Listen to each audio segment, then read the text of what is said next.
Bismillahirrahmanirrahim. Assalamualaikum warahmatullahi wabarakatuh. Bismillahirrahmanirrahim. Alhamdulillahirabbil alamin. Waalaikumsalam warahmatullahi wabarakatuh. Wa bihi nasta'in ala umuri din. Wassalatu wassalamu ala asyrafil anbiya wal mursalin sayyidina Maulana Muhammadin wa ala alihi washabihi wa barik wasallim. Amma ba'du. Pertama-tama marilah kita panjatkan puja dan bersyukur kita kepada Allah Subhanahu wa taala yang telah memberikan kita taufik serta hidayahnya serta nikmat waktu sehingga kita dapat hadir di acara kita itu Sekolah Profetik dengan tema tahapan kesadaran umat Islam. Kedua kalinya salawat salam tetap tercurahkan kepada Nabi kita Muhammad Shallallahu Alaihi Wasallam yang telah menuntun kita dari zaman kegelapan menuju zaman yang terang benderang. Ketiga kalinya saya ucapkan terima kasih kepada teman-teman yang telah mengikuti Sekolah Profetik yang telah hadir pada pagi hari ini.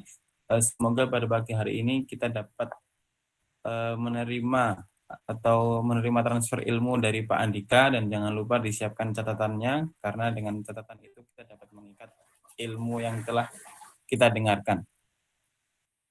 Oke, pada pagi hari ini temanya adalah tahapan kesadaran umat Islam yang akan disampaikan oleh Bapak Andika. Kepada Pak Andika, waktu kami persilahkan. Monggo, Ustaz. Bismillahirrahmanirrahim. Assalamualaikum warahmatullahi wabarakatuh. Asyhadu an la ilaha illallah wahdahu la syarikalah wa asyhadu anna Muhammadan abduhu wa rasuluhu la nabiyya ba'dah. Allahumma shalli wa sallim wa barik ala Muhammad wa ala alihi wa ashabihi ajma'in. Rabbi israh li sadri wa yassir li amri wahlul 'uqdatam min lisani yafqahu qawli. Amma ba'du. Wildan, sharing screen saya terlihat atau tidak? Terlihat, Ustaz. Sudah terlihat.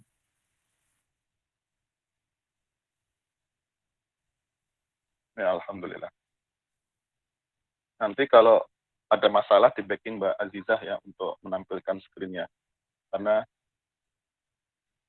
gawe saya ini memboikot Google Meet nih. Dan lebih akrab dengan Zoom nih. Biasanya kalau Google Meet langsung nge-hang nanti dia. Okay. Alhamdulillahirrabbilalamin, Bapak Ibu, kawan-kawan semua, kita melanjutkan materi dari Sekolah Profetik yang pekan ini kita memasuki materi ke-7. Ya. Setelah Sekolah Profetik ini libur 1 bulan lebih ya, 1,5 bulan kalau tidak salah perhitungan.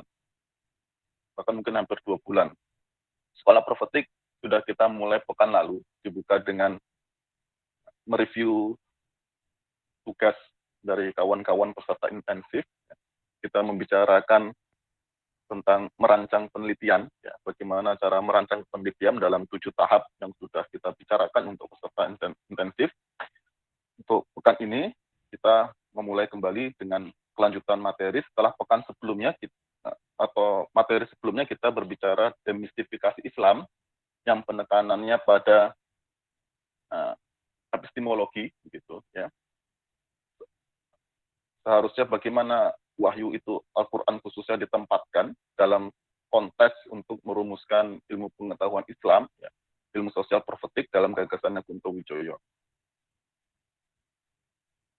Materi ke-7 kita melanjutkan dari demistifikasi Islam, kita berbicara tahapan kesadaran umat Islam yang penekanannya pada sosiologis dan psikologis.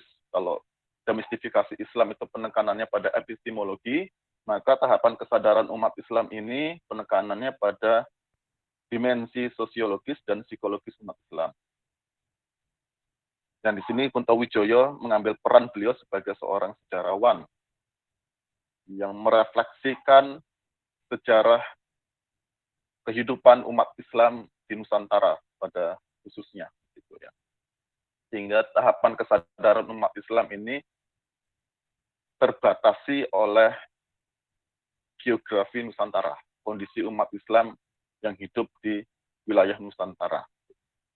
Apakah universalisasinya dalam lingkup yang lebih luas dapat dilakukan? Nah, itu merupakan permasalahan yang lain. Tahapan kesadaran umat Islam ini ya, terangkum di dalam pembahasan ini terangkum di dalam dua buku yang ditulis oleh Kunto Wijoyo. Pertama buku Dinamika Sejarah Umat Islam yang terbit pertama kali tahun 1985, ya, yang merupakan buku non-fiksi pertama Kunto Wijoyo, ya, yang ciri khasnya sebagaimana buku-buku beliau yang lain adalah kumpulan dari tulisan-tulisan lepas dari beliau. Ya. Tahapan kesadaran umat Islam dalam buku Dinamika Sejarah Umat Islam itu, ya, Dinamika Sejarah Umat Islam Indonesia, terdapat pada bagian pertama. Kalau tidak salah buku itu ada 3 bagian gitu ya.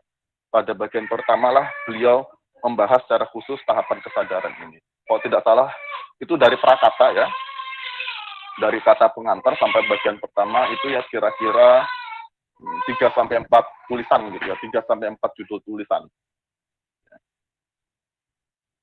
Kemudian di tahun 2001 ya, ketika pengukuhan guru besar ya, ketika beliau dikukuhkan sebagai guru besar di bidang sejarah, ya, beliau menuliskan tahapan kesadaran umat Islam kembali secara lebih sistematik. Kalau di dalam buku Dinamika Sejarah Umat Islam Indonesia, ya, pembahasan ini terangkum dalam 3-4 judul tulisan, ya, sehingga dalam pembahasannya ada overlapping, begitu. Ya. Maka dalam pidato guru besar beliau membahasnya secara lebih sistematik di dalam dokumen pidato pengukuhan itu 50-an halaman, gitu ya. Penjelasannya jauh lebih sistematik, ya, dengan contoh-contoh yang jauh lebih banyak, sehingga kita dapat memahami secara keseluruhan apa yang dimaksud oleh beliau berkaitan dengan tahapan kesadaran umat Islam di Indonesia pada khususnya. Berbeda dengan dari buku Dinamika Sejarah Umat Islam itu, ya, terjadi overlapping segala macam sehingga kita membutuhkan usaha lebih untuk mengkerangkatannya. Ya, dan pengukuhan guru besar tersebut sudah diterbitkan ya, sudah dijadikan buku dan diterbitkan secara umum. Diterbitkan oleh Mata Bangsa tahun 2017. Dari 2 referensi itulah kita mengetahui gagasan Kunto Wijoyo terkait dengan tahapan kesadaran umat Islam ini. Begitu. Silakan kawan-kawan bisa mengakses kedua dokumen tersebut. Nah, tahapan kesadaran umat Islam ini yang penekanannya secara sosiologis dan psikologis, ya, pada tahapan kesadaran ilmu nanti maka diharapkan secara epistemologis umat Islam dapat melakukan demistifikasi Islam. Nah, gitu. Jadi ada keterkaitan dengan materi sebelumnya, begitu ya. Nah, di gambar di slide ini saya mencantumkan 212 Maret ya. Kita dapat menginterpretasikan gitu ya, berkaitan dengan kasusnya Pak Ahok, ya, kemudian menimbulkan gelombang besar umat Islam gitu ya. Salah satunya adalah gerakan 212 gitu, beberapa kali itu, ya, yang berkumpul di Monas. Ya. Kalau kita menggunakan pemikirannya Kunto Wijoyo, gerakan umat Islam secara serempak itu ya bisa dikatakan itu Islam sebagai ideologi. Yang dilawan adalah Ahok gitu ya. Dengan pernyataan beliau yang dinilai menista Islam gitu ya. Itu Islam sebagai ideologi, ya, mobilisasi massa. Tetapi ya Islam sebagai ideologi itu kemudian disalurkan menjadi Islam sebagai ilmu. Semangat itu, ya, semangat yang awalnya semangat melawan Ahok itu dialihkan atau disalurkan ya pasca gelombang 212 itu menjadi Islam sebagai ilmu. Salah satu produknya adalah 212 Maret. Gitu. Di Kartosuro juga ada di dekat tempat tinggal saya 212 Maret. Gitu. Yang basisnya koperasi. Nah, ini sebenarnya diharapkan oleh Kunto Wijoyo gitu. Jadi gerakan-gerakan ideologis itu, ya, mobilisasi massa yang besar itu disalurkan dalam Islam sebagai ilmu. Nanti kita akan bahas lebih lanjut. Ya. Kalau dalam konteks itu ya 212 Maret, terlepas apakah 212 Maret sekarang dapat menyaingi Indomaret dan Alfamart dan Mart-Mart yang lainnya yang kita nilai itu bernuansa kapitalistik begitu ya.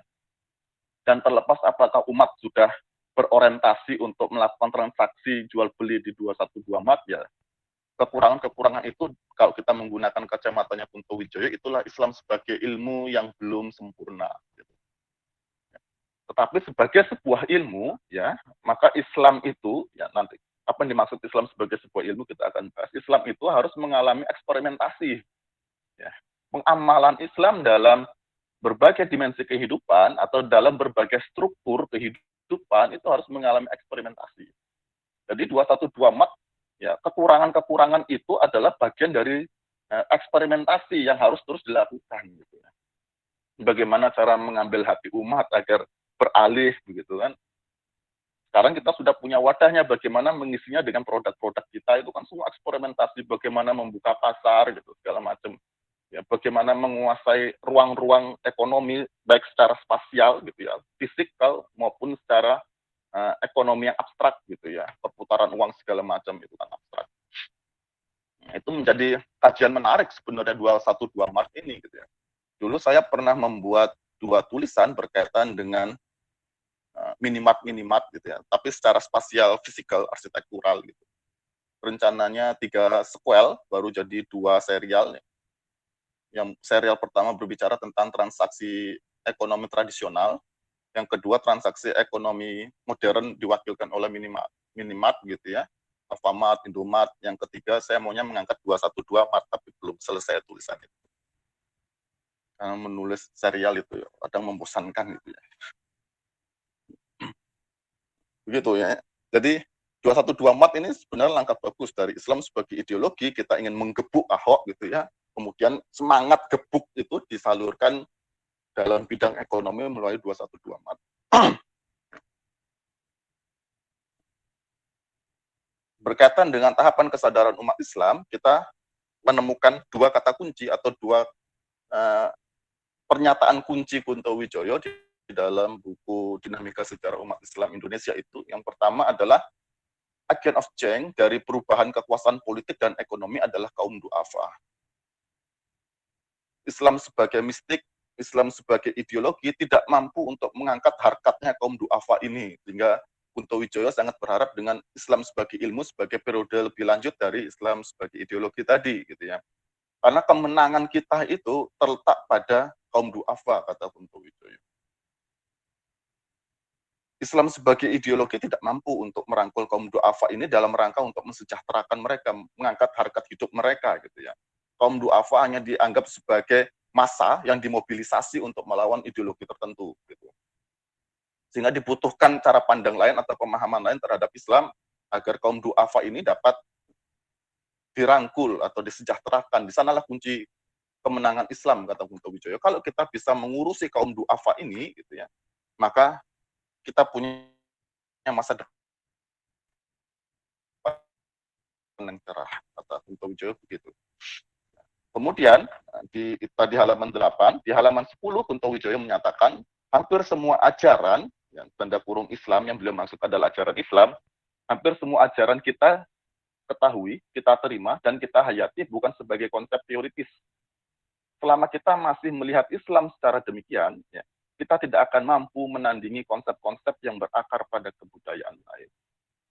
Di sini sebenarnya Kunto Wijoyo itu menginginkan sebuah pemahaman Islam di mana Islam itu dapat bersanding dengan konsep-konsep keilmuan dari kebudayaan lain, terutama dalam kebudayaan Barat, gitu ya, kebudayaan Barat yang modern. Gitu ya. Ketika di bidang ekonomi, kebudayaan Barat modern memiliki konsep, seharusnya kita bisa menandingi konsep itu, bukan secara ideologis, tetapi dalam pemahaman yang lain, bagaimana konsep itu, konsep Islam bisa kita terapkan dalam kehidupan sehari-hari untuk menandingi konsep dari Barat. Gitu. Dari 2 kata kunci ini atau 2 pernyataan kunci ini, ya Kunto Wijoyo mengharapkan ada tahapan kesadaran lebih lanjut. Gitu. Yang sudah terjadi, tetapi kata Kunto Wijoyo belum sempurna. Itu bisa nanti kita refleksikan bagaimana kondisi umat Islam di Indonesia pada tahun sekarang. Gitu ya. Karena Kunto Wijoyo terakhir membahas tahapan kesadaran ini tahun 2001 ketika pengukuhan guru besar beliau. Sudah 20-an tahun gitu ya. Sudah hampir 20-an tahun. Sehingga kita bisa merefleksikan di tahap mana kesadaran kita. Mas Wildan, kalau ada masalah dengan share screen-nya tolong saya dikabari ya. Dan tolong Mbak Azizah untuk membantu. Ketika Kunto Wijoyo memperkenalkan pemikiran berkaitan dengan tahapan kesadaran umat Islam di Indonesia yang beliau bedakan menjadi 3 periodisasi, ya, Islam sebagai mistik, Islam sebagai ideologi, dan Islam sebagai ilmu, ya. Kunto Wijoyo melakukan abstraksi terhadap fakta-fakta sejarah yang terjadi di Nusantara berkaitan dengan kehidupan umat Islam. Ya. Kehidupan umat Islam dalam konteks kerajaan, gitu ya. Ada Demak Islam, kemudian pasca itu ada kerajaan-kerajaan yang lain menjadi Pajang sampai Mataram Islam, gitu, sampai kemudian terpecah jadi 4, gitu. Kemudian masuk pada fase kolonialisme, ya.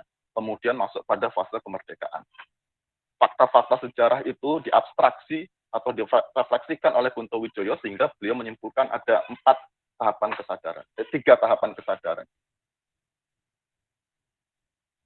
Sehingga konteksnya memang Indonesia, umat Islam di Indonesia. Jadi kalau ada yang mengatakan pemikiran Kunto Wijoyo ini memiliki originalitas karena berangkat dari abstraksi pengalaman kehidupan umat Islam di Indonesia, memang benar. Apakah bernilai universal? Itu berkaitan dengan umat Islam di wilayah yang lain dan waktu yang lain, nah ini menjadi permasalahan. Bagi Kunto Wijoyo, ya, peralihan kesadaran, ya, dari kesadaran mistik menjadi ideologi, kemudian dari kesadaran ideologi menjadi kesadaran ilmu, bagi Kunto Wijoyo itu sifatnya semakin meningkat. Ya. Secara kualitatif semakin meningkat. Kesadaran ilmu itu lebih baik dari kesadaran ideologi. Kesadaran ideologi lebih baik dari kesadaran mistik. Begitu. Tetapi, kata Kunto Wijoyo, tingkatan kesadaran yang sifatnya kualitatif itu juga bersifat overlapping. Bukan berarti ketika umat Islam memasuki fase kesadaran ideologi, kemudian tidak ada lagi yang memiliki kesadaran mistik. Di dalam fase kesadaran ideologi itu tetap ada kesadaran mistik. Begitu juga ketika kita memasuki Islam sebagai ilmu, ya, kesadaran ilmu, kesadaran ideologi, dan kesadaran mistik tidak hilang. Tetapi semuanya sama-sama bereksistensi. Gitu. Mengambil eksistensi. Yang membedakan adalah kuantitasnya. Seberapa banyak umat Islam yang menganut kesadaran ilmu dibandingkan kesadaran ideologi dan kesadaran mistik. Dan itu bisa kita lihat, ya, secara terang, gitu ya. Kita bisa lihat secara terang ketika terjadinya pandemi. Ini tugasnya Ustadz Khalid nih, ya, akan mengungkap itu. Ketika terjadi pandemi, kita bisa tahu mana umat Islam yang menganut kesadaran ilmu. Salah satunya ciri khasnya mematuhi otoritas kesehatan, ya, yang sudah memperkenalkan atau merumuskan protokol kesehatan yang harus ditaati untuk hidup dalam kondisi pandemi. Ada juga umat Islam, ya, yang berpikirnya dalam mode of talk-nya, ya, Islam sebagai ideologi. Dengan terjadinya pandemi ini, ya, maka yang ditembak adalah Cina dan Amerika, kan dianggap dalang semua ini mereka. Ini sebagai kesempatan untuk pertarungan ideologi. Cina yang notabene komunis, gitu ya, tanda kutip komunis, gitu ya. Dan Amerika yang notabene adalah liberalis, gitu ya, sekuleris segala macam, gitu. Masih ada yang berpikir, bahkan masih ada yang berpikir mistik, ya. Dengan melakukan sesuatu, kalau ini bahasanya Kunto Wijoyo, ya, dengan melakukan sesuatu yang irasional. Dalam konteks ini irasional adalah karena pandemi konteksnya kesehatan, kita tidak menggunakan cara berpikir ilmu pengetahuan di bidang kesehatan, ya. Berpikirnya irasional, melakukan sesuatu yang irasional, diharapkan pandemi ini hilang. Gitu. Ternyata ya tidak hilang. Ada yang memprediksi, gitu ya. Saya tidak menggunakan kata meramal lah. Ada yang memprediksi ketika sudah lewat bulan ini pandemi hilang. Ternyata tidak. Gitu kan? Masih ada. Dan 3 kesadaran ini eksis di kalangan umat Islam. Hanya sekarang kuantitasnya berapa. Gitu. Mayoritas umat Islam menganut yang mana. Terjadi overlapping. Gitu. Dan bukan berarti sebelum kesadaran mistik ini tidak ada kesadaran yang lain, gitu ya. Di dalam dinamika sejarah umat Islam itu, Kunto Wijoyo ketika berbicara konteks Nusantara awalnya selalu mengkaitkan dalam konteks global. di Timur Tengah, di Jazirah Arab itu ya, dengan Umayyah, Abbasiyahnya segala macam, Islam sebagai ilmu itu sudah mewujud. Ketika Islam sebagai ilmu sudah mewujud di Jazirah Arab itu ya, di daerah Timur Tengah, kemudian sampai ke Indonesia, sampai ke Nusantara, ke Hindia Timur, ya, maka awalnya itu Islam sebagai ilmu sudah ada di sini. Yang disebut oleh Kunto Wijoyo, periodisasinya itu periodisasi sampai pada masa kerajaan Demak. Sebelum dan sampai masa kerajaan Demak, itu sudah wujud Islam sebagai ilmu di sini. Tetapi kemudian Islam sebagai ilmu itu beralih pada Islam sebagai mistik ketika keruntuhan Demak. Ketika keruntuhan Demak sampai pada tahun 1900-an itu Islam sebagai mistik mendominasi cara berpikir umat Islam. Mode of thought-nya umat Islam di Nusantara, di Hindia Timur gitu. Ini kata Kunto Wijoyo dikarenakan perubahan kultural umat Islam dari budaya kota yang berpusat di Demak, pesisir gitu ya, yang basisnya umat Islam, modal sosialnya adalah pedagang lintas benua, bahkan pedagang internasional, yang ciri khasnya mobile gitu kan, pedagang itu kan mobile gitu ya, dari satu tempat ke tempat yang lain mencari barang dagangan kemudian dijual di pasar-pasar, mobile terus ya. Dan dinamis gitu, menjadi budaya desa yang agraris dan statis. Jadi umat Islam budayanya gitu, dari pesisir Demak kemudian masuk ke pedalaman gitu, menjadi agraris. Dari perdagangan lintas benua menjadi agraris pertanian. Demak runtuh, kemudian beralih pada Pajang, kemudian sampai Mataram, sampai kemudian terpecah empat. Semuanya di daerah pedalaman. Gitu. Sehingga terjadi perubahan mode of thought. Gitu. Yang awalnya Islam sebagai ilmu sudah mewujud, perlahan-lahan kembali menjadi mistik. Kata Kunto Wijoyo ini berkaitan dengan cara hidup para petani di daerah pedalaman itu yang cenderungnya statis. Kehidupan pertanian cenderung statis, mengikuti kerja alam gitu ya, dan memiliki banyak waktu luang di antara itu untuk menunggu panen segala macam, tidak semobile dan tidak sedinamis kalangan pedagang lintas benua gitu ya. Sehingga dalam waktu luang itu termasuk patronnya kalangan keraton gitu ya, patronnya itu memiliki waktu luang untuk melakukan refleksi sehingga muncullah kebudayaan yang sifatnya statis dan reflektif. Yang awalnya umat Islam itu mobile, dinamis, bergerak gitu ya, memiliki gairah untuk bergerak, tiba-tiba umat Islam itu dipadamkan semangatnya dengan peralihan kebudayaan pesisir menjadi kebudayaan agraris. Itu dibahas oleh Kunto Wijoyo di dalam dua dokumen tadi, dinamika Islam, dinamika sejarah umat Islam Indonesia maupun dalam pengukuhan guru besar beliau. Silakan kawan-kawan merujuk pada itu. Jadi perubahan geografis yang mempengaruhi perubahan cara hidup akan menyebabkan terjadinya perubahan mode of thought, kesadarannya berubah. Awalnya sudah terwujud Islam sebagai ilmu, perlintasan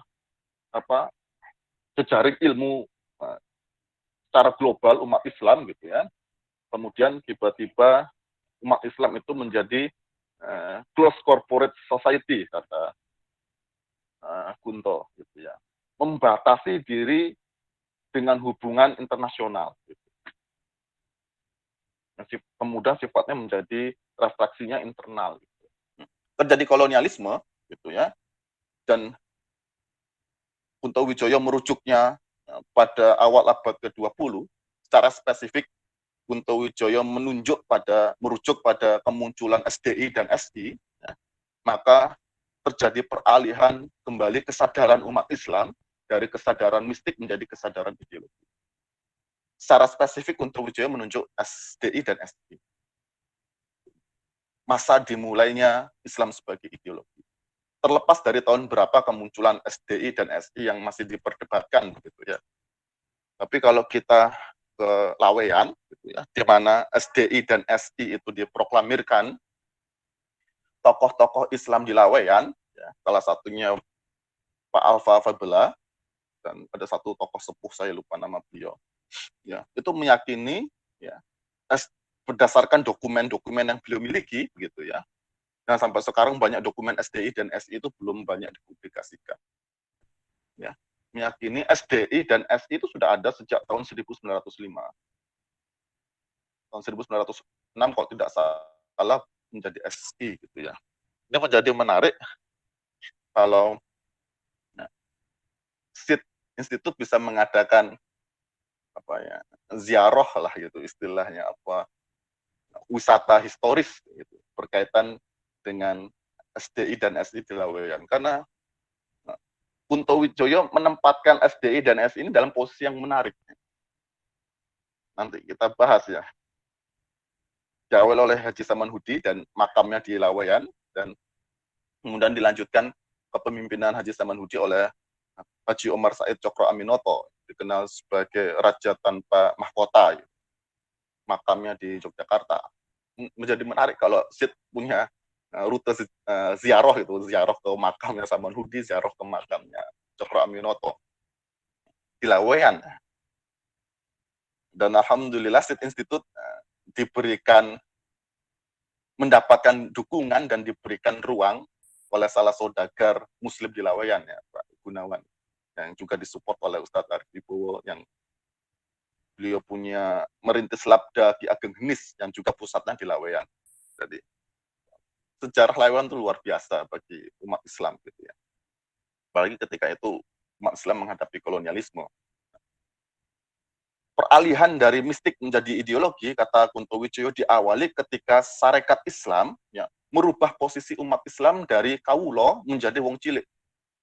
Kawulo itu konteksnya selalu terikat dengan raja, dengan sosok yang karismatik, ya, yang dipercaya memiliki mandat dari Tuhan dan segala macamnya, menjadi wong cilik yang merupakan kelas ekonomi yang orientasinya horizontal gitu ya, konteksnya horizontal, kata Kunto Wijoyo. Dengan konsep wong cilik ini ya, untuk merubah konsep kawulo, maka Sarekat Islam memperkenalkan Islam sebagai ideologi. Wong cilik ini sebagai kelas ekonomi ditempatkan atau diposisikan berseteru dengan kelas-kelas yang lain. Dalam konteks ini yang dilawan dengan konsep wong cilik adalah feodalisme dan kolonialisme. Maka di Laweyan itu ada kronik sejarah yang menarik. Gedungnya masih ada, tapi saya belum pernah ke sana gitu. Dari beberapa narasumber di sana masih ada itu.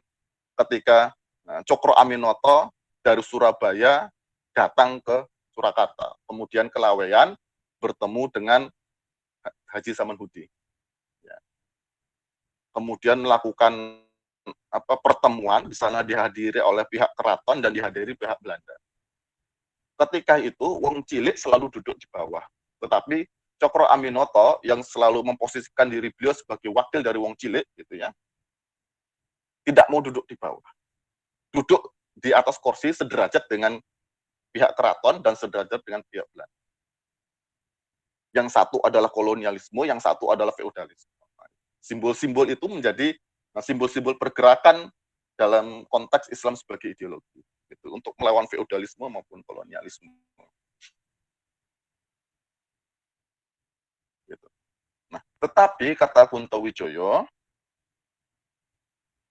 lamban laun, ya, lamban laun Islam sebagai ideologi ini orientasinya bukan eksternal, bukan umat Islam menghadapi ideologi siapa selain Islam gitu, bukan antara kita menghadapi mereka, bukan antara aku dengan kamu gitu, tetapi sudah memecah belah umat Islam sendiri, yang awalnya orientasinya eksternal menjadi internal.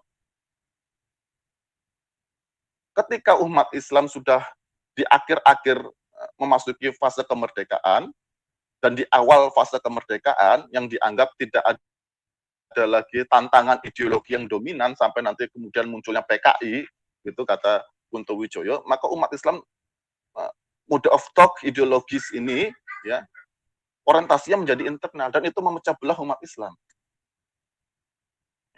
Ini kita dapati dalam bukunya Sidi Ghazalba ya. Sidi Ghazalba menceritakan pengalaman guru beliau, Buya Hamka, dalam salah satu bagian dari buku beliau berjudul Masjid Pusat Peribadatan dan Kebudayaan Islam. Gitu. Saya lupa di halaman berapa dan beberapa itu.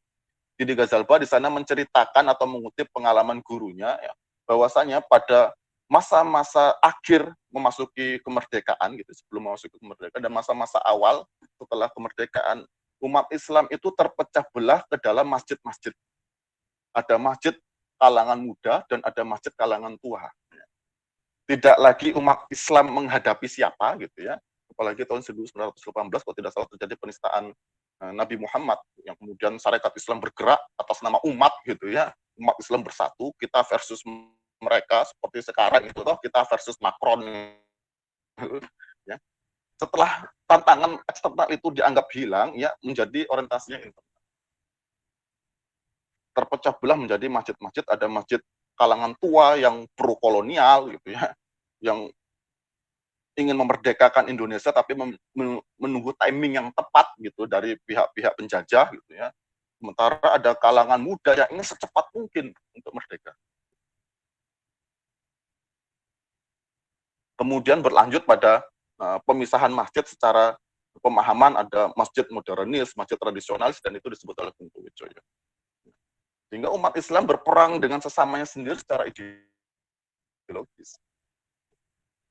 Dan itulah disesalkan oleh Kunto Wijoyo dengan mode Islam sebagai ideologi ini, karena ideologi selalu menuntut musuh, selalu menuntut lawan, selalu menuntut konflik, selalu menuntut benturan gitu. Ketika sudah tidak ada lawan di luar, kita akan mencari lawan di dalam. Dan itu yang disesalkan oleh Kunto Wijoyo, dan itu yang dikritik oleh Kunto Wijoyo terhadap pemahaman Islam sebagai ideologi ini. Berlangsung sampai tahun 1965 ketika PKI muncul. Nah, perpecahan di kalangan umat Islam bisa diminimalisir karena umat Islam ketemu musuh di luar. Nah, sekarang kita harapkan juga ya perpecahan di kalangan kita bisa diminimalisir ketika kita dapat musuh di luar, Macron. Tetapi ideologi selalu menuntut lawan. Kalau lawan itu tidak ada secara ideologis, kita akan kembali musuhan di dalam.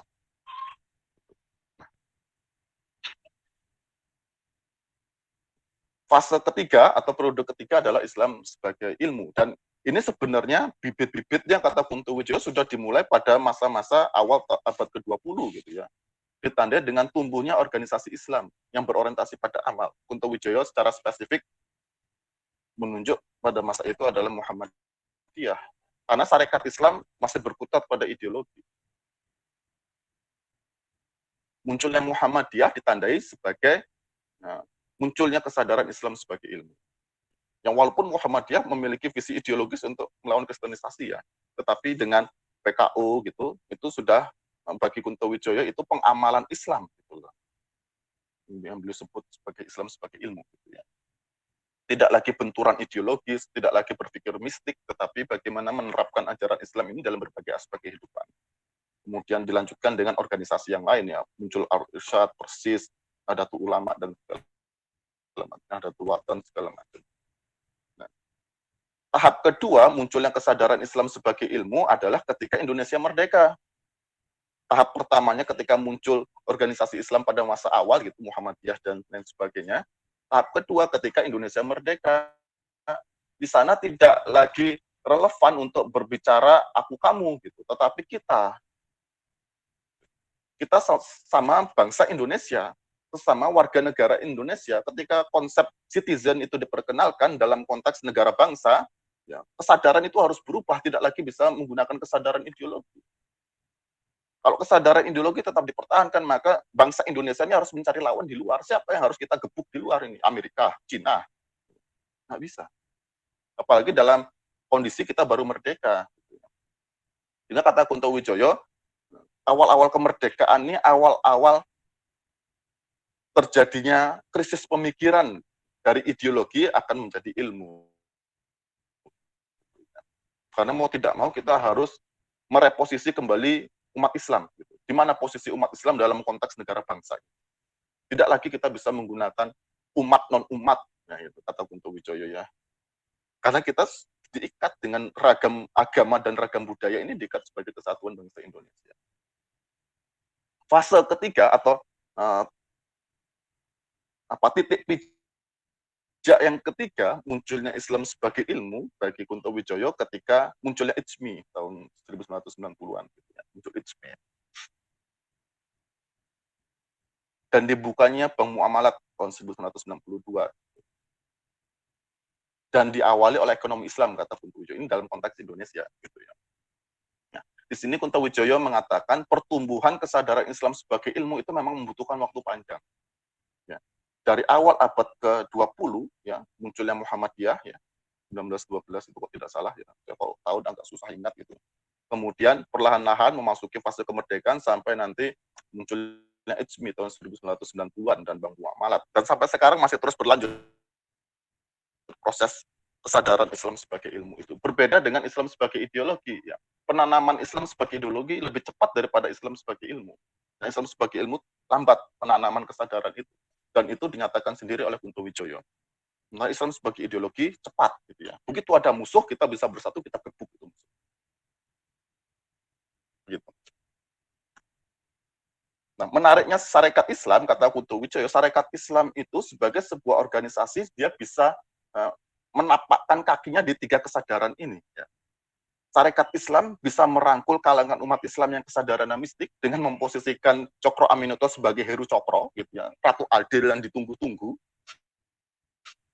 Kemudian sebagai Islam sebagai ideologi, ya, Sarekat Islam melawan pihak Tionghoa, ya, dan terjadi konflik dengan Tionghoa di Laweyan dan dianggap melakukan kecurangan dalam perdagangan gitu ya, walaupun itu dikonfrontasi juga oleh Belanda, kemudian melawan pihak feodalisme dan pihak kolonialisme. Sampai kemudian Cokro Aminoto menuliskan buku Sosialisme Islam, kok tidak salah, tahun 1932 itu ya, kalau nggak salah ingat, itu menandakan dalam Sarekat Islam muncul Islam sebagai ilmu, kesadaran Islam sebagai ilmu di akhir-akhir kepemimpinan Cokro Aminoto. Sehingga Sarekat Islam, kata Kuntowijoyo, ini sebuah organisasi umat Islam yang menarik karena bisa merangkul Islam sebagai mistik, Islam sebagai ideologi, dan Islam sebagai ilmu. Sehingga Laweyan bagi Kuntowijoyo menjadi tempat yang sangat penting sekali dalam perjuangan umat Islam menapaki jenjang kesadaran. Dan alhamdulillah SID memiliki kesempatan untuk memasuki ruang Laweyan. Itu menarik ya kalau kita bisa mengadakan program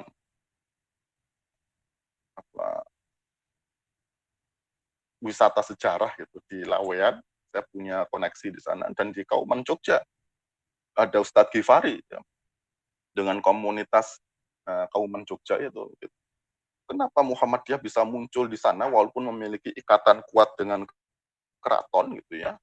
Kalau kata Kuntowijoyo itu kelas menengah umat Islam di Kauman Jogja itu sih pedagang, sehingga bisa muncul Muhammadiyah dengan kesadaran ilmunya di sana.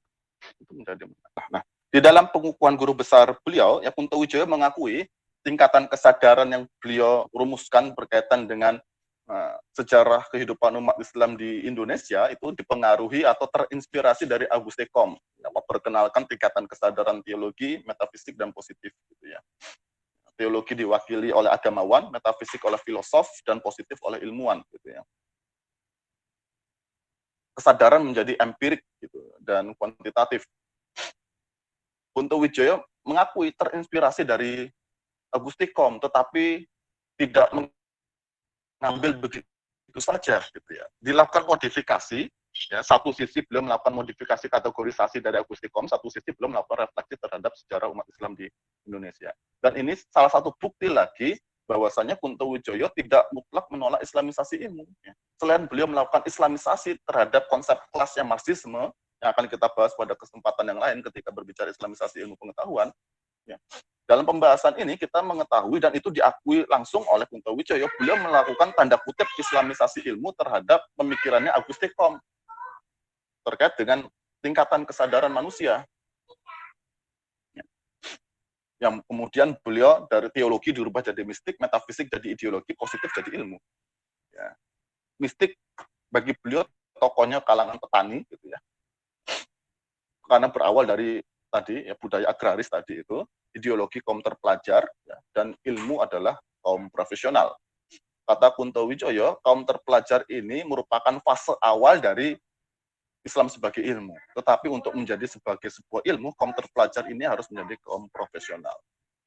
Kaum terpelajar ini dia harus mengamalkan ilmunya sesuai dengan bidang yang dikuasainya dalam seluruh kehidupan umat Islam secara profesional, maka masuklah dalam kesadaran Islam sebagai ilmu. Dan ini dikatakan oleh Kunto Wijoyo ya, kesadaran Islam sebagai ilmu itu diawali dengan proses ambil alih substansi dan metode ilmu modern yang diberi substansi Islam. Ini kan islamisasi ilmu. Ya. Sehingga saya semakin yakin orang-orang yang mengutip perkataan Kunto Wijoyo untuk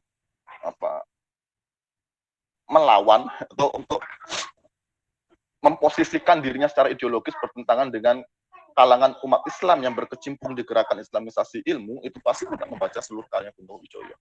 Hanya mengambil kata pengantar dari buku Islam sebagai ilmu. Tidak merujuk pada karya-karya yang lain. Kita coba membahas lebih detail ya berkaitan dengan 3 kesadaran tadi. Dalam kesadaran mistik gitu ya, Kunto Wijoyo memberikan contoh-contohnya ya budaya keraton itu ya. Islam sebagai mistik itu di sana gitu. Yang kata Kunto Wijoyo, tariannya, irama gamelannya itu kan ritmenya tenang, statik, reflektif gitu, tidak ada dorongan untuk bergerak melawan gitu, tidak ada.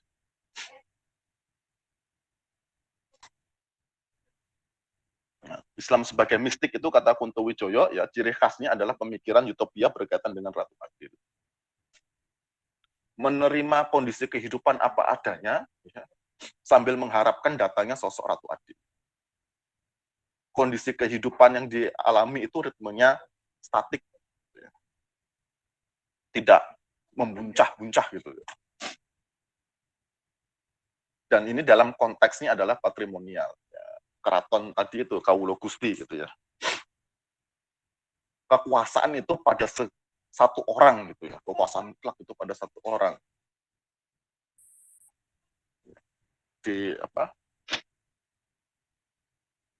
Dilegitimasi dengan utusan Tuhan segala macam. Nah, disinilah dalam kondisi kehidupan yang patrimonial secara sosiologis politis ya, yang satu sisi mengharapkan datangnya Ratu Adil untuk merubah struktur yang menindas ini, ajaran Islam difahami secara mistik religius. Dan bersandarkan pada tokoh-tokoh yang karismatik. Jadi apa yang disampaikan oleh tokoh-tokoh karismatik itu diterima begitu saja tanpa sikap kritis, tanpa dipertanyakan sebagai sebuah ajaran yang mistik dan religius. Gitu. Nah, secara spesifik, Kunto Wijoyo menyebutkan beberapa nama tokoh-tokoh kiai itu ya, ketika kiai yang mengatakan A, dilakukan, kiai yang mengatakan B, dilakukan, tanpa dipertanyakan. Dan itu dalam pemikiran Kunto Wijoyo masih bahwa pada Islam sebagai mistik kesadaran. Kemudian Islam sebagai ideologi ini berorientasi pada struktur politik. Jadi dengan menghadap-hadapkan umat Islam dengan ideologi yang lain, itu diharapkan umat Islam bisa merubah struktur politik ya, dan menguasai politik. Menguasai politik untuk merubah struktur politik. Nah, ini orientasinya adalah jangka pendek. Kalau di Indonesia kita pertarungannya ya 5 tahunan elektoral itu. Ya. Bagaimana kita bisa memenangkan calon kita dan merubah struktur dari dalam.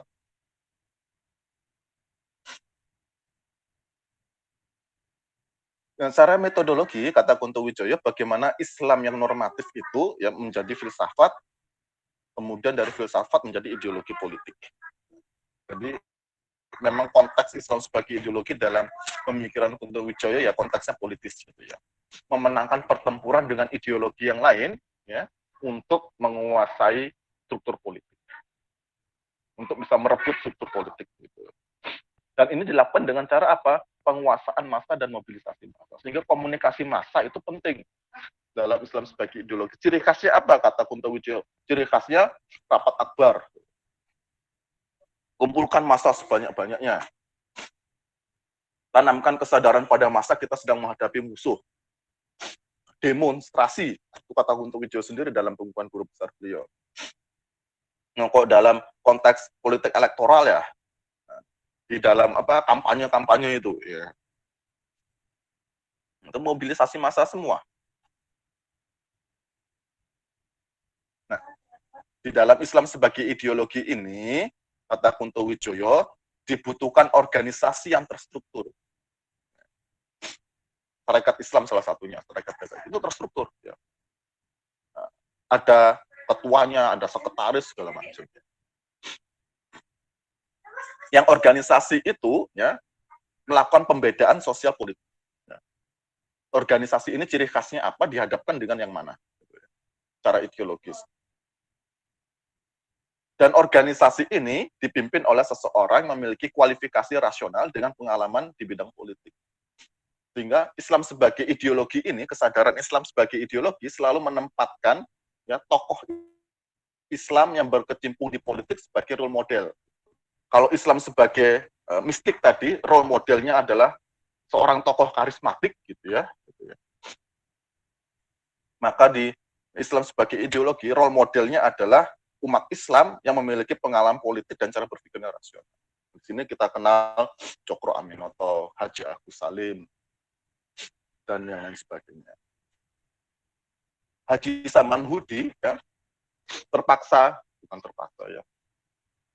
Beliau menyadari harus menyerahkan kekuasaan kepemimpinan beliau terhadap syarikat Islam kepada Cokro Aminoto, ya, karena Cokro Aminoto lebih dinilai memiliki kemampuan rasional, ya. Dilihat dari latar belakang pendidikannya Cokro Aminoto yang memiliki pengalaman pendidikan dalam institusi Barat Belanda, gitu ya, dan memiliki pengalaman politik.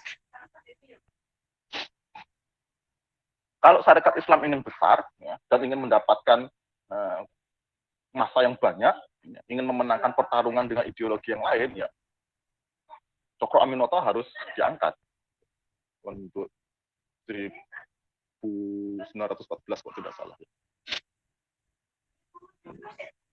Sejak saat itulah Haji Samanhudi dalam ketokohan di syarikat Islam kan mulai luntur, walaupun beliau tetap dianggap sebagai sesepuh gitu ya, dewan penasehat lah. Gitu.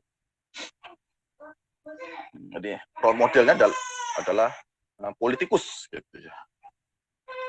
Nah, politikus itulah yang mengkoordinir umat Islam, yang menyatukan umat Islam untuk menggebuk ideologi yang lain atau tokoh yang lain.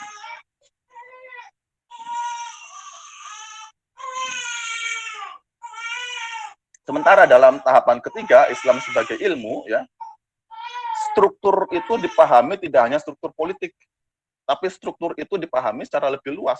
Bahkan struktur politik ya, itu dipengaruhi oleh struktur-struktur lain, struktur ekonomi, struktur sosial, struktur budaya, dan segala macamnya. Sehingga dalam Islam sebagai ideologi, Islam sebagai ilmu ini orientasinya bukan untuk menguasai struktur politik, tetapi untuk mentransformasi seluruh struktur yang melingkupi kehidupan manusia. Di salah satunya ada struktur politik, tetapi tidak menjadi dominan, tidak menjadi prioritas, gitu ya. Itu sudah kita bahas dalam materi-materi sebelumnya dan di buku dinamika sejarah umat Islam dan dokumen pengukuhan beliau sebagai guru besar juga disebutkan politik bukan menjadi prioritas gitu ya, karena politik dipengaruhi oleh struktur yang lain, penyebabnya itu harus diprioritaskan. Kata Kunto Wijoyo ya, agar umat Islam beralih kesadaran dari mistik ke ideologi dan terutama dari ideologi ke ilmu, maka dibutuhkan pendidikan. Program prioritas adalah pendidikan untuk memunculkan kesadaran.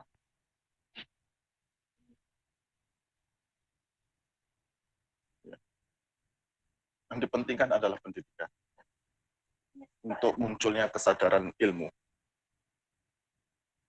Nah, secara metodologis ya, Islam sebagai ilmu ini ya, bagaimana konsep Islam yang normatif itu dijadikan diderivasi dalam ranah filsafat, kemudian dalam ranah filsafat menjadi teori ilmu pengetahuan. Bukan menjadi ideologi, tetapi menjadi teori ilmu pengetahuan. Nanti kita bahas. Dan untuk merealisasikan kesadaran ini, ya, yang prioritas programnya adalah pendidikan, secara metodologis untuk merumuskan teori ilmu pengetahuan Islam, maka dibutuhkan institusi. Ya. Institusi yang mengemban amanah untuk melaksanakan pendidikan, menanamkan kesadaran Islam sebagai ilmu ini, melakukan perumusan teori ilmu pengetahuan Islam sampai penerapannya dalam seluruh kehidupan. Pendidikan, pengajaran, penelitian, pengabdian lah gitu kalau di Dharma perguruan tingginya. Selain dibutuhkan institusi, dibutuhkan kelas teknokrat, kalangan cerdik pandai, sesuai dengan bidang keilmuannya masing-masing, yang mengamalkan keilmuannya tersebut dalam kehidupan. Kalangan teknokrat ini harus menguasai jaringan politik, jaringan bisnis, jaringan pendidikan, dan jaringan media massa. Jadi bukan hanya seorang teknokrat yang dia memiliki otoritas di bidangnya, di bidang keilmuannya, tetapi teknokrat ini harus memiliki jaringan politik, bisnis, pendidikan, dan media massa, dan lain-lain. Untuk menyatukan umat Islam, untuk merealisasikan program. Merasakan program butuh jaringan bisnis. Tuh. Untuk merubah struktur membutuhkan jaringan politik. Perundang-undangan, segala macam. Untuk menanamkan kesadaran dalam lingkup masyarakat luas membutuhkan jaringan media massa. Dengan adanya institusi dan teknokrat ini yang memiliki jaringan, maka Islam sebagai ilmu dapat diwujudkan atau ditanamkan atau disebarluaskan dengan program dan rencana yang terukur dan sistematis. Nah, contohnya Islam sebagai ilmu dalam pemikirannya Kunto Wijoyo ya, ini contohnya gitu ya. Ini contohnya dari Muhammadiyah ya, pertama karena saya di dalam institusi Muhammadiyah sehingga saya lebih familiar atau lebih mudah mengakses berita-berita dalam persyarikatan gitu. Kedua, institusi tempat saya bernaung sekarang, Universitas Muhammadiyah Surakarta, sudah melakukan program itu. Ini pendampingan petani oleh persyarikatan. Untuk mendampingi petani itu kan membutuhkan ilmu pertanian. Ditanamkan kesadaran ilmu kepada para petani itu, agar pemikiran mistik dan ideologisnya berubah menjadi pemikiran kesadaran ilmu. Ini sudah dijelaskan Ustaz Arif ketika webinar kemarin. Petani diberikan ilmu tentang pertanian organik, bagaimana mengolah tanah dengan baik, bagaimana memiliki bibit yang unggul gitu loh. Kemudian setelah pertanian dibutuhkan ilmu ekonomi. Ini hasil panennya mau dikemanakan oleh UMS gitu ya. Hasil pendampingan petani yang dilakukan oleh persyarikatan itu sudah menghasilkan beras-beras gitu ya. Jadi bukan menjual padi tapi menjual beras gitu. Beras itu ya dibeli oleh UMS dan disalurkan kepada dosen. Jadi sekian persen gaji dosen itu dijadikan beras. Yang beras itu adalah hasil panen dari petani yang didampingi oleh persyarikatan. Butuh ilmu pertanian, butuh ilmu ekonomi, ya, butuh ilmu manajemen perguruan tinggi segala macam agar itu untuk memutus tengkulak segala macam dengan cara-cara seperti itu. Itu salah satu contoh yang disampaikan oleh Kunto Wijoyo. Kunto Wijoyo berbicara yang Muhammadiyah pada masa-masa awal gitu ya. Dan sekarang sudah banyak dilakukan oleh organisasi Islam yang lain pendampingan seperti ini. Nah, di dalam kesadaran Islam sebagai ilmu itulah Kunto Wijoyo mengharapkan munculnya ilmu pengetahuan Islam, menteoretisasi Islam, gitu ya, agar dapat diderivasi yang normatif itu ke dalam tataran teoritik. Gitu. Nah, Kunto Wijoyo mengatakan Al-Quran itu ya ibaratnya grand teori lah, gitu. Al-Quran itu. Kalau dalam metodologi ilmu pengetahuan, grand teori itulah paradigm. Nah, gitu. Al-Quran itu grand teori besar. Yang dia harus diturunkan dalam ranah middle theory. Teori yang sifatnya lebih operasional. Gitu ya. Nah, sebagai grand teori, Al-Quran itu universal. Ya, sebagai grand teori universal. Muatan Al-Quran itu universal. Tetapi ketika sudah diteoritisasi, gitu ya, diturunkan ranahnya menjadi middle theory, maka ilmu pengetahuan Islam atau teori ilmu pengetahuan Islam tadi bersifat kontekstual. Karena sudah berkaitan dengan konteks ruang dan waktu. Jadi bagaimana grand teori tadi diderivasi menjadi middle teori yang sifatnya kontekstual tergantung di mana umat Islam hidup, apa tantangan hidupnya yang dihadapi, dan kapan waktunya dia, zaman apa. Gitu. Nah, Kunto Wijoyo memprioritaskan ya, derivasi dari grand teori menjadi middle teori itu diprioritaskan pada perumusan teori perubahan sosial. Karena fokusnya pada transformasi struktur. Jadi teori yang harus diprioritaskan adalah perumusan teori perubahan sosial berdasarkan grand teori yang terdapat dalam Al-Quran. Teori perubahan sosial yang berpihak pada kaum du'afa dan kaum mustadafin. Jadi memang ilmu sosial profetik itu ya ranahnya di ilmu sosiologi. Gitu ya. Itu yang harus menjadi prioritas. Karena langsung bersentuhan dengan kehidupan umat Islam, kehidupan bangsa Indonesia secara langsung.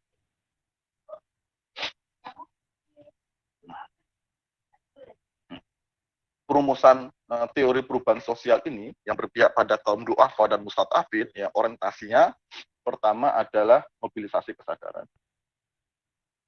Dan kedua, pembentukan sistem atau struktur yang rasional. Jadi bagaimana satu sisi teori ini bisa merubah struktur, satu sisi bisa menanamkan kesadaran. Jadi teori yang sifatnya sistem dan teori yang sifatnya agen. Gimana? Dan penerapan teorinya ya, dilakukan dari bawah bersama masyarakat.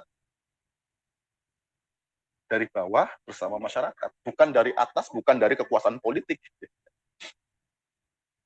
Jadi kalau Pak Yuni Prihadihutomo kalau mengatakan, wes lah kita umat Islam fokus saja dengan organisasi kita.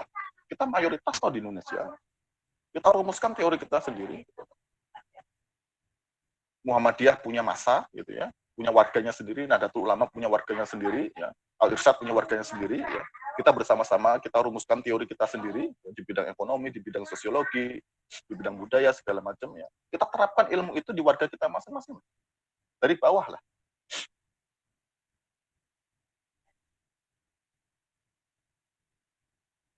Tidak peduli siapa presidennya, kita bisa jalan.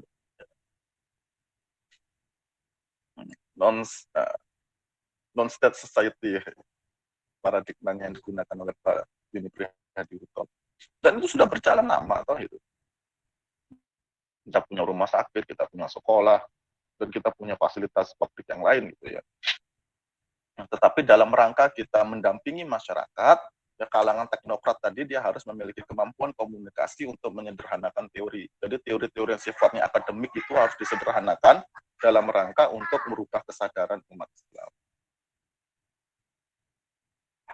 Sehingga dibutuhkan saluran komunikasi. Bagaimana teori perubahan sosial itu disederhanakan agar umat Islam itu sadar sudah terzolimi di dalam struktur, gitu ya, sudah terkungkung di dalam struktur yang zolim, gitu ya, dan sadar dia harus melakukan perubahan. Kira-kira begitu yang disampaikan Kunto Wijoyo. Nah, kesimpulannya demikian yang sudah kita bahas pada sesi ini berkaitan dengan tahapan kesadaran umat Islam. Jadi ini kesimpulan terdapat di dalam pidato pengukuhan Guru Besar Kunto Wijoyo. Perbedaan antara kesadaran mitos dengan ideologi dan perbedaan antara kesadaran ideologi dengan kesadaran ilmu.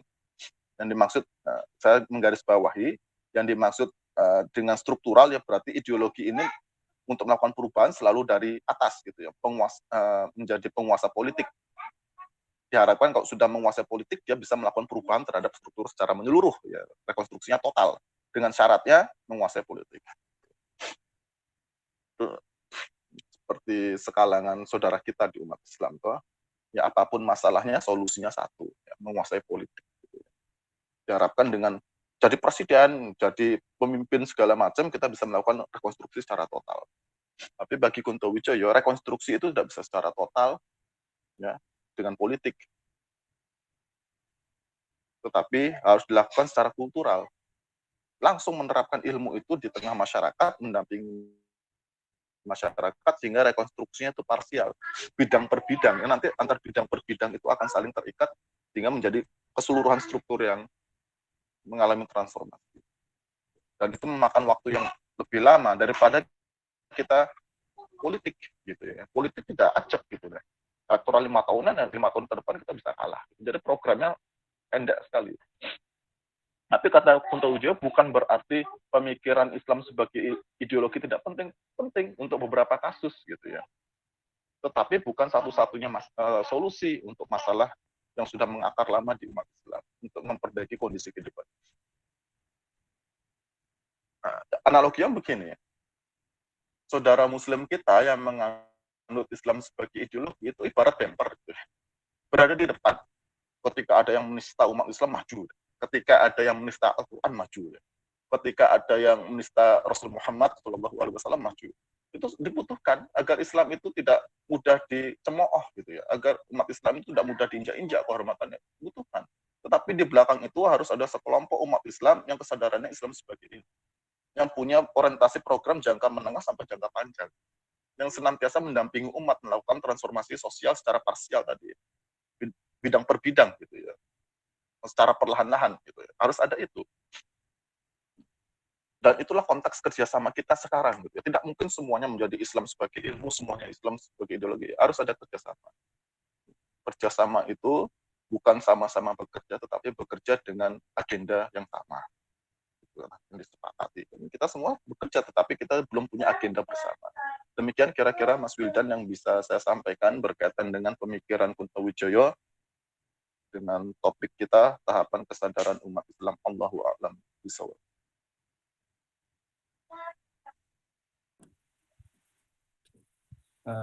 Alhamdulillah terkait kesadaran umat Islam di mana ada tiga tahapan ya. Islam sebagai mistik, ideologi, dan ilmu dengan ciri khasnya masing-masing. Monggo bagi teman-teman mungkin yang ingin bertanya bisa secara langsung atau melalui kolom komentar. Ini Ustadz, ada pertanyaan dari Ustadz Khalid. Saya bacakan, izin bertanya Ustadz. Kalangan yang melihat bahwa agama tidak bisa menjawab permasalahan COVID-19 ini, seperti Yuval Noah Harari yang kemudian mengglorifikasi sains sebagai satu-satunya solusi, itu ajaran yang mana, Ustadz?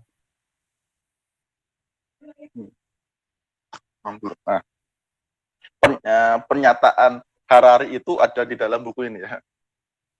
Wabah Sains dan Politik. Ini buku merupakan kumpulan artikel gitu ya. Salah satunya ada 2 artikel Yuval Noah Harari di sini. Artikel itu dikumpulkan dan diterjemahkan oleh Antinomi. Bukunya bisa diunduh gratis PDF ya di antinomi.org. Yuval Noah Harari di sini ya secara terang-terangan mengatakan gitu, agama itu tidak bisa melawan pandemi. Karena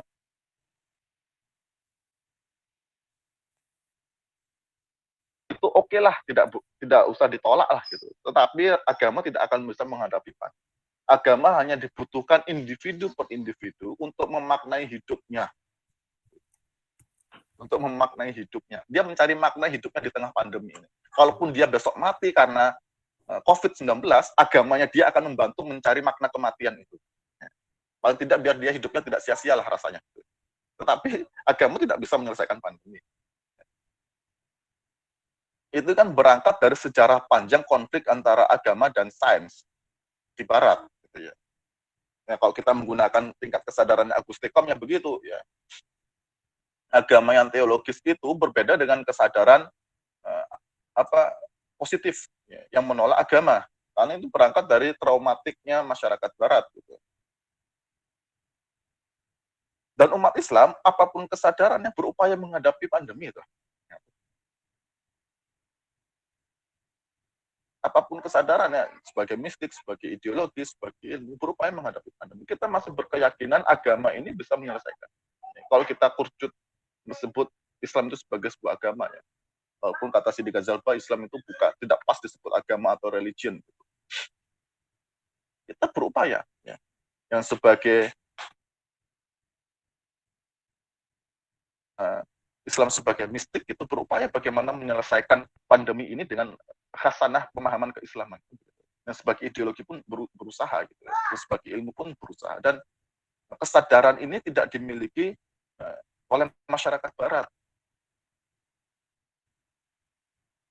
Bahwasanya agama itu dapat menghasilkan sains, gitu, menghasilkan ilmu pengetahuan, nah tanda kutip gitu ya, dapat merumuskan ilmu pengetahuan untuk melawan atau untuk menghadapi kondisi kehidupan umat manusia. Gitu. Ya, Yuval Noah Harari terperangkap dalam saintisme. Sudah kita bahas pada materi pendampingan tugas itu ya, saintisme itu sekalangan orang yang meyakini seluruh pertanyaan yang diajukan manusia dapat dicarikan jawabannya melalui sains dengan metodologi ilmiah yang tunggal.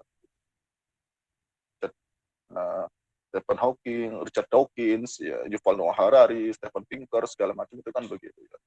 Menempatkan sains itu sebagai satu-satunya sumber kebenaran. Di buku ini ada hasil. Ya, Harari ya dia menggunakan pemikiran positifnya Auguste Comte, ya, karena positivisme itu ya ujung akhirnya saintisme yang menganut ateisme kan begitu. Jadi tidak ada tempat bagi agama dalam ranah ilmu ya, dalam ranah ilmu pengetahuan nggak ada. Agama secara epistemologis dia tidak bisa dijadikan basis untuk perumusan ilmu pengetahuan. Ilmu pengetahuan itu selalu empirik dan terkuantifikasi. Gitu.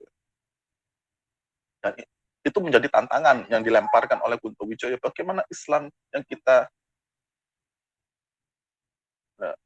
yang termuat di dalam Al-Quran dan hadis yang itu normatif, gitu ya, dapat kita derivasi ke dalam middle range teori yang itu diperkuat oleh data empirik dan kalau bisa kuantifikasi.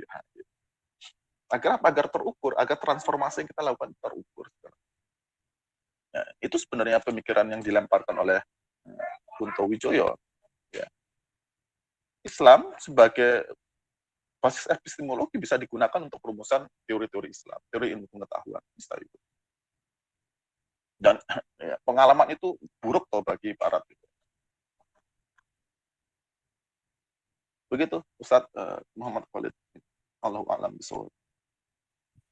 Dari Ustadz Khalid mungkin ada feedback atau pertanyaan lanjutan, Ustadz?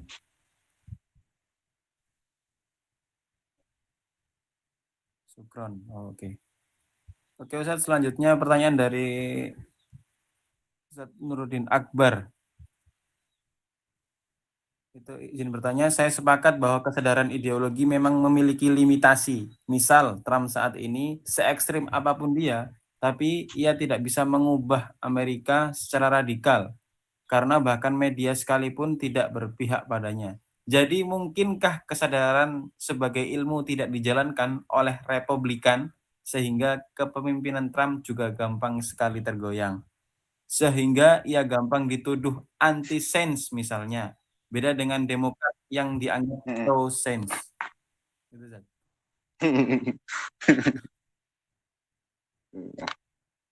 Sebentar, saya di sini ada tulisannya siapa ya, saya lupa di sini. Di buku yang sama ya.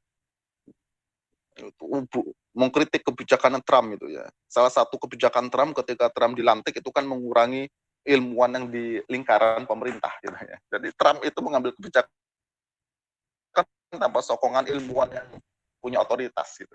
So enak-enaknya dia sendiri aja. Dan ketika masa pandemi pun Trump bukan menambah ilmuwan di sekelilingnya untuk mengambil kebijakan, justru mengurangi lagi. Apalagi kemudian Trump menggunakan pemikiran ideologis ya, ini virus Cina sih. Dikebuklah Cina oleh Trump. Tapi kan itu tidak menyelesaikan pandemi gitu ya. Hanya menambah konflik politis ya, yang semakin mengeras gitu ya. Ya. Saya tidak tahu kok dalam konteks Amerika tingkat kesadaran ini digunakan. Tapi ada buku menarik dari Alvin Toffler. Saya lupa apa judulnya gitu. Alvin Toffler menulis buku bersama Hedy Toffler, ya istri beliau. Itu Alvin Toffler dengan Hedy Toffler itu mengupas kebijakan politiknya Republikan dengan Demokratis ya, di Amerika dalam rangka untuk memasuki gelombang ketiga di Amerika itu ya. Alvin Toffler dan Hedy Toffler mengakui ya, dari gelombang kedua ke gelombang ketiga yang ini basisnya adalah ilmu karena revolusi industri gitu ya. Basisnya adalah ilmu, ditandai oleh perubahan mode of thought dalam ilmu pengetahuan dari modernisme menjadi postmodernisme ya. Alvin Toffler dengan Hedy Toffler, pasangan suami istri ini mengakui Amerika sangat lambat untuk memasuki. Nah, kelambatan itu dikarenakan adanya kebuntuan atau adanya konflik di ranah politik yang tidak bisa dijembatani antara Republikan dengan Demokrat tadi. Nah, saya agak lupa bukunya bagaimana ya analisisnya. Tapi Alvin Toffler itu sangat berharap dengan Republikan.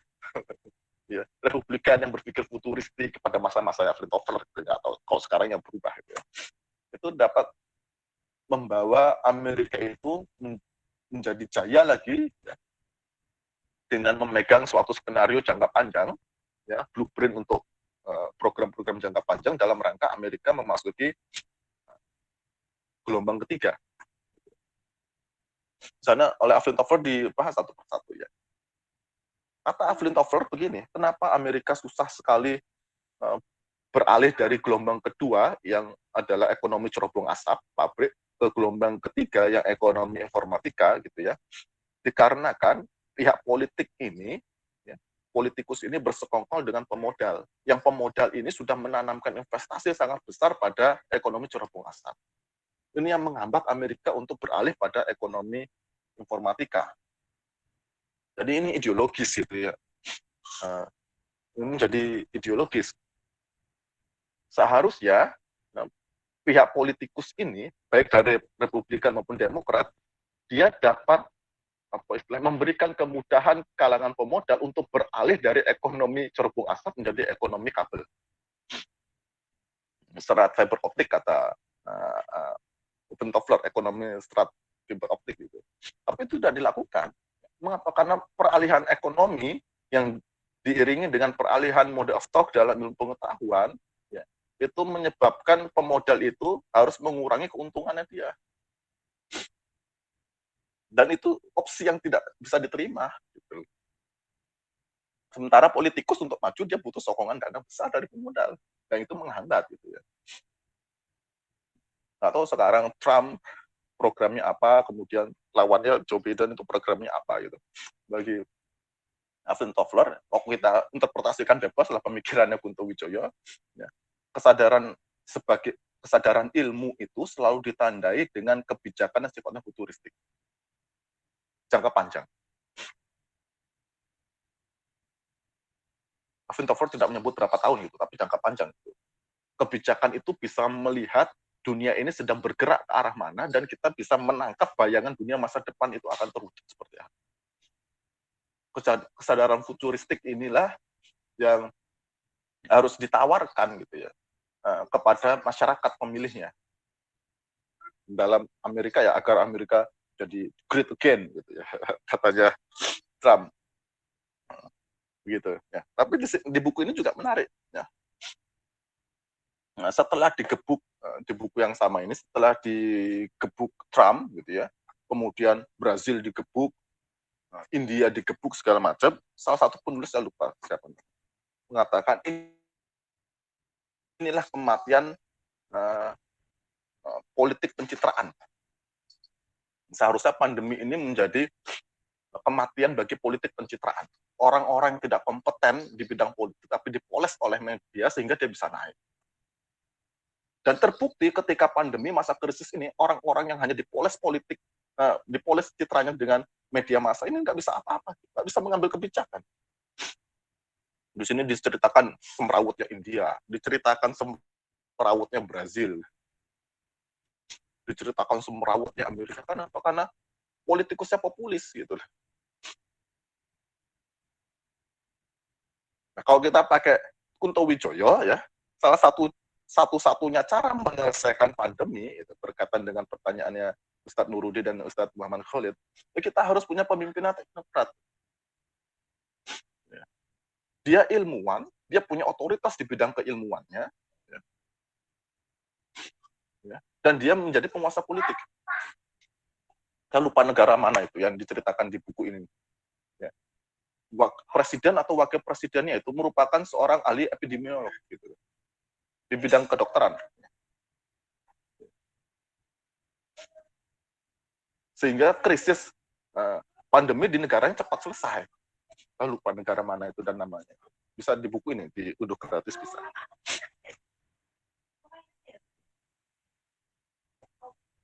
Nah, kalau kita lihat di Indonesia, kita tahulah siapa itu ya, siapa yang politikusnya itu digosok pakai media massa, buzzer, siapa yang teknokrat, sehingga bisa manajemen pemerintahannya bisa konteks dengan pandemi sekarang.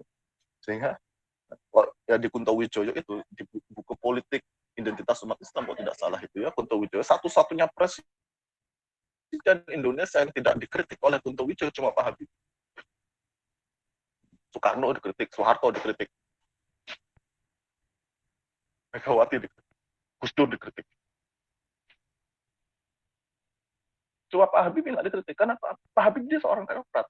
Diharapkan dengan keteknokratannya Pak Habibie, dengan jaringannya Pak Habibie yang sangat kuat gitu ya di bidang bisnis, akademisi dan segala macam, itu diharapkan Indonesia bisa maju dengan Pak Habibie. Industrialisasi dirgantara lah paling tidak itu ya, harapannya. Nah, sehingga kita tahulah percaturan ke depan itu siapa kalau kita mau teknokrat kita naik gitu, dengan kondisi krisis kita sekarang. Kalau memang pandemi adalah tanda dari kematian bagi politikus populis tadi itu ya, kita tahu dua nama lah itu. Saya nggak mau nyebut nanti saya dikira berpikirnya ideologis gitu ya. Kira-kira begitu Ustadz Nuruddin, Ustadz Muhammad Khalid, Allahu a'lam bishawab.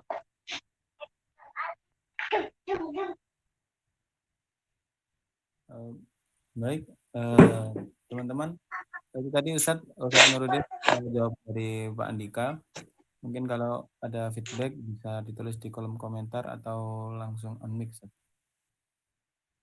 Mungkin teman-teman ada pertanyaan lain yang ingin diajukan?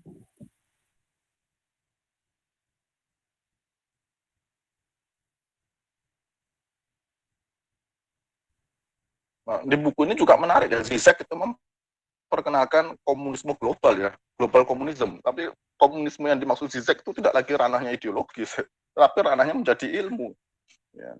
Bagaimana ideologi komunisme itu sekarang dikembalikan ke dalam Marxisme yang terus berkembang gitu ya.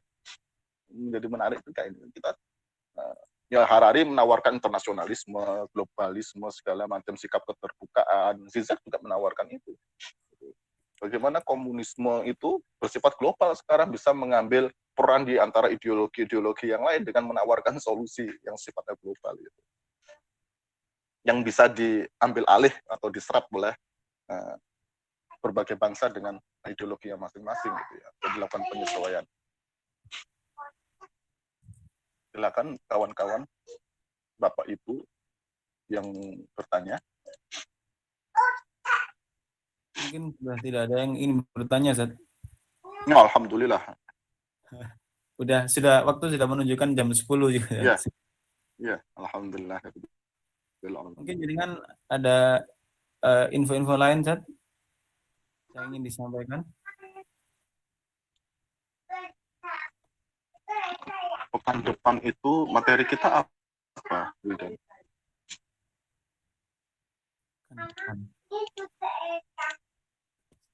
Untuk pekan depan kita apa jadwalnya ya?